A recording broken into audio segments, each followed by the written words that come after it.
Welcome to the powerful world of DMT. DMT stands for Distraction, Marker, Treat.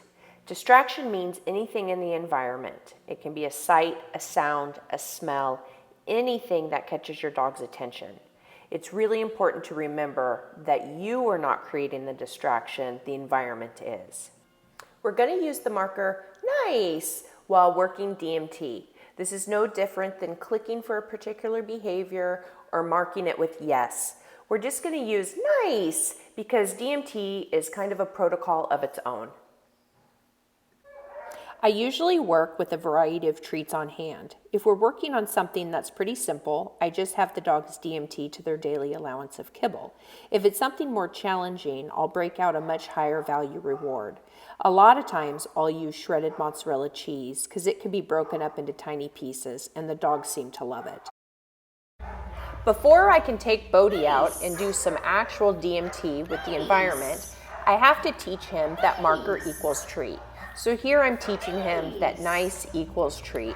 I do this rapidly for a few sessions, and then he really starts to solidify that every time I say the word nice, a treat is coming, and he begins to turn back automatically. I like to do a quick session like this before I take them out and use DMT. It really gets them prepped and ready to go.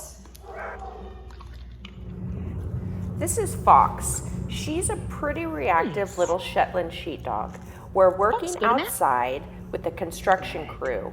There's quite a large crew that's working on some power poles behind us. She looks over at them and I mark nice and then I treat. So watch the timing. Nice. Treat. You can see that she starts to swing her head back when I mark with nice because we've been working on this for quite some time. Nice. I've also taught Fox her boundary work, so this is a pretty safe place for her to be calm and relaxed while we're working through the distractions in the distance. Nice. Good job. When we use DMT, it begins to reshape the dog's brain to view distractions in a positive light. We see dogs become optimistic thinkers, and with enough repetition and practice, all distractions in the environment become no big deal. Really, the goal is for all distractions to be a non-event to the dog. So anything that would create your dog to be anxious, barking, lunging, whining, or super excited even, we just want that to be a non-event. Meet Ozzy. This is one of his first times working DMT out in the environment. He's pretty anxious and nervous, but he's starting to get the protocol down. Look in the distance, there's a dog over there. I asked them to just hang out and wait and work with me.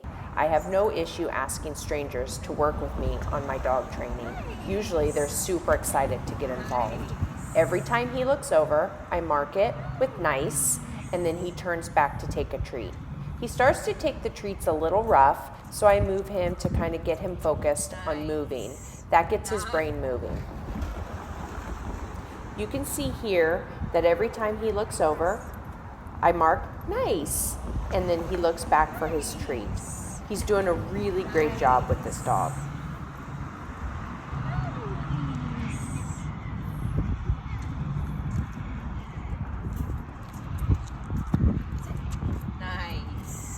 Nice. Good job. Oh, good job. Good job. One of the key parts of DMT is to make sure we are marking a variety of distractions. We want to mix things that the dog may find happy, scary, indifferent.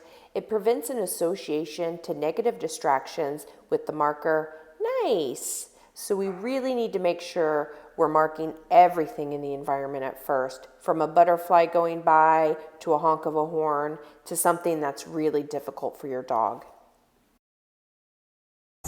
If you're working a really hard distraction, it may be hard to keep their focus. So sometimes you might mark nice and they don't turn back to you. In this instance with Ozzy, I just keep moving because each time I move, it makes him orient back to me. The other thing I do is get the treat right in front of his face and I could lure him away from the distraction. Nice. Nice. Yes, that's such a good. Make sure you're using very high value treats for the really difficult things for your dog. It may take something out of this world like ground beef to get your dog to be able to be pulled away from something that is really tough. If you get over threshold, your dog is barking, lunging, use let's go, turn around, and make some distance between you and the distraction. If you can get enough distance, then work your DMT from that distance point. We all make mistakes, so don't beat yourself up about it. Just get your dog out of there. Make sure you're not marking nice if they have barked or whined. That will reinforce that behavior. If you accidentally do mark it, go ahead and give them a treat, but then move them, create some distance, and then work your DMT.